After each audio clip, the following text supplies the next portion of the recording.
On retrouve Laurence. Bonjour Laurence. Bonjour. Bienvenue Laurence, d'où est-ce que vous nous appelez? De Cahors. D'accord. Et vous collectionnez les drames, Laurence? C'est ça, oui. Expliquez-nous. C'est ça. Ça a commencé à l'âge de 16 ans, j'ai perdu mon papa. Après, je me suis mariée, j'ai fait ma vie. Là, j'ai perdu mon mari à l'âge de 26 ans, donc j'avais 2 enfants. D'accord. J'ai refait ma vie, on a déménagé, on a changé de région, on a eu un grave accident de la circulation et mon compagnon est décédé. D'accord. Là, je viens de perdre ma maman au mois de novembre. Et là, j'ai donc une amie que j'ai ici depuis que je suis arrivée dans la région qui s'est suicidée. D'accord. Et là, c'est... Oui, Voilà. c'est dur. J'ai très très peur. Maintenant, je rentre dans une phase où c'est moi qui ai peur de la mort, en fait. D'accord. Est-ce que vous Voilà. avez l'impression d'avoir des pensées négatives sur vous, de cette série noire, hein, comme on appelle tout à ça? fait. Oui, tout à fait. Donc c'est Oui. ça votre question aujourd'hui? C'est ça. Alexandre, c'est pas facile. C'est très très très difficile. Tout ça a commencé il y a combien de temps exactement? À l'âge de 15 ans. À l'âge de 15 ans. Alors, je vais essayer de répondre sans émotion et bien sûr avec beaucoup de recul et en étant neutre. Mais pour moi, je ne sens pas quelque chose de si négatif que ça ou de mauvais sort sur vous ou quoi que ce soit. C'est humain de penser à ce genre de choses face à des drames pareils. Voilà. Forcément. Face à des drames. Mais vous savez, Laurence, que il y a plein de familles et je veux pas essayer de faire un transfert avec d'autres familles, mais il y a plein de familles qui ont la perte de leur papa, de leur maman, vous voyez, sur un certain nombre d'années, ça fait partie des cycles de la vie et c'est tout à fait normal puisque vous avez quel âge, Laurence, aujourd'hui? 47 ans. Voilà. Et donc, ça a commencé cette période-là de malchance, ça a commencé à 15 ans. Donc, vous voyez, c'était marqué en fait tous les 10 ans à peu près, j'avais vraiment un drame qui arrivait.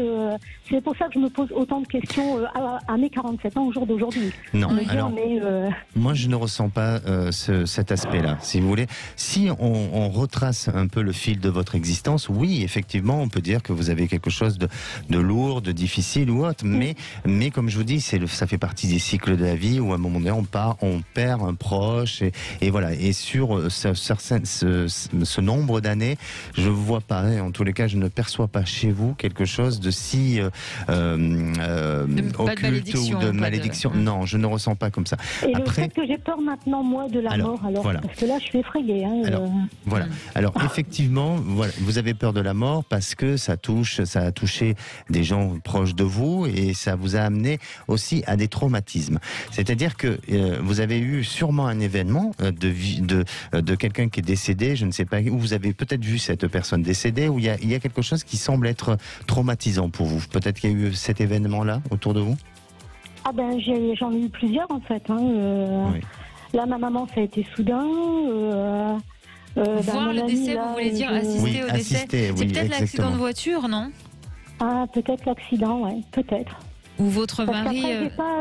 mon mari était malade, donc en fait, le médecin m'avait prévenu. Donc on savait, voilà, l'échéance était là. Mais l'accident de voiture, vous étiez avec quelqu'un? Oui, j'étais avec mon compagnon et mes enfants dans la voiture. Voilà.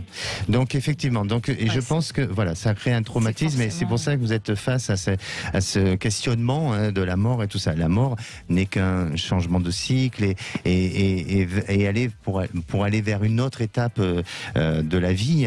Donc essayez de prendre du recul.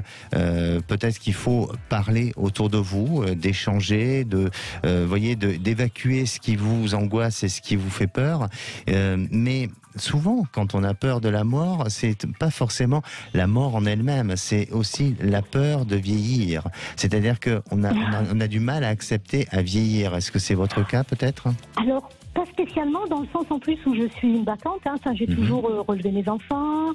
On a été gravement touchés dans l'accident, mais tout le monde va bien. Tout le monde fait sa vie. Non, pas spécialement. Je suis avec un nouveau compagnon depuis maintenant 9 ans, mais pareil, je me pose des questions, j'ai peur. D'accord. Mais pas spécialement de vieillir, pas spécialement. D'accord. Alors en tous les cas, même si c'est pas votre cas pour vous, mais ça peut l'être parce que souvent dans certaines personnes, on justement cette peur de vieillir ou en tous les cas du lendemain. C'est peut-être, pardon, arrêtez-moi si je me trompe, Laurence, mais c'est peut-être aussi le sentiment d'être, c'est peut-être un peu fort ce que je vais dire, mais entre guillemets poursuivi par la mort. C'est peut-être ça qui vous effraie. C'est ça qui me perturbe. Oui. Ça me perturbe, oui. D'être autant confronté à ça. Oui, mais alors, je veux dire, la mort en elle-même, est-ce que c'est lié à la peur de la maladie? Est-ce que c'est lié à la peur du vide, à la peur d'abandonner vos proches? On peut se poser plein de questions autour de ça, vous voyez. Et quelle est votre, je dirais, votre réflexion et votre questionnement autour de la mort? Et pour moi, aujourd'hui, bon, déjà, on n'est pas là pour faire un bilan de santé, mais je ne perçois pas ce genre de danger, je ne perçois pas ce genre de choses. Et comme je vous dis, de ce que je ressens, c'est que vous avez été confronté justement à des personnes qui sont parties, vous avez été traumatisé par un événement que vous avez vu, et donc dans votre mémoire, il y a ça. Et puis, même si aujourd'hui, vous n'avez pas peur de vieillir ou autre, mais le fait d'avancer dans la vie, en âge et tout ça, ça peut vous préoccuper, vous amener face à une inquiétude, mais ne vous faites pas de soucis. Moi, en tous les cas, je ne ressens pas chez vous de mauvais œil, parce que sinon vous m'aurez raconté d'autres événements qui sont pas forcément liés à la mort, mais à des manifestations très étranges ou des choses qui sont inexpliquées. Voilà, la mort fait partie de la vie et c'est ce qui est plus dur à accepter. Voilà, et en fait, quand je perds quelqu'un, ça c'est bizarre parce que quand je perds quelqu'un, après j'ai l'impression qu'il me regarde dans mon quotidien.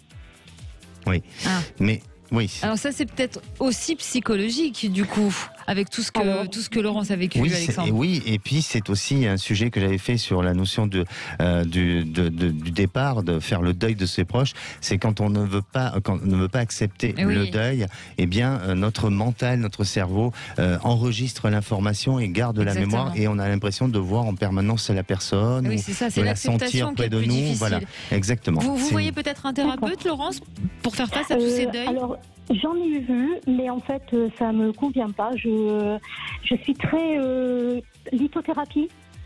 Voilà, j'en ai énormément autour de moi, mais je vois personne. Voilà.